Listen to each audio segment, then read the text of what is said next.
විශේෂයෙන් අපිට අවස්ථා කීපයක සමාජ බලකාය කෑමට විතරක් නෙවෙයි මේකේ අපිට සමහර අවස්ථාවල් තිබ්බා සමහර ගුරුවරුන්ගේ හිඟතාවයන් ඒ වගේ වෙලාවට අපි ඉන්ටර්නෙට් එකෙන් පාඩම් සැලසුම් හදාගෙන ඒ වගේ දේවල් උගන්වන අවස්ථා කීපයක සමාජ බලකාය අපිට මල්ටිමීඩියා ප්‍රොජෙක්ටර් ඒ වගේ දේවල් ඉන්ටර්නෙට් පහසුකම් ලබා දුන්නා. දේවල් ඊළඟට ඉගෙනුම් උපකරණ සහ අනිකුත් භෞතික දේවල් ලබා ගැනීමේ මූල්‍යමය ගැටලු කියන දේවල් අපේ පාසලට ආවේනික ගැටලු විදිහට අපි දකිනවා.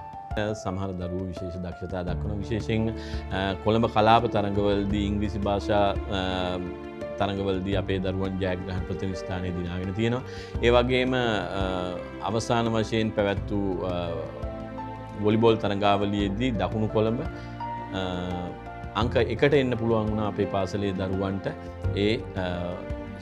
මේ දකුණු කොළඹ තිබ්බ ඉසිපතන මහානාම ලුම්බිනි වගේ ඉස්කෝල පරාජයට පත් කරමින් අපේ දරුවන් දකුණු කොළඹ ශූරතාවය දිනාගත්ත වොලිබෝල් විවිධ අවස්ථාවලදී මේ කරන උපකාර නිසා අපිට හරි පහසු වුණා ළමයි මේ තැනට ගෙනියන්න.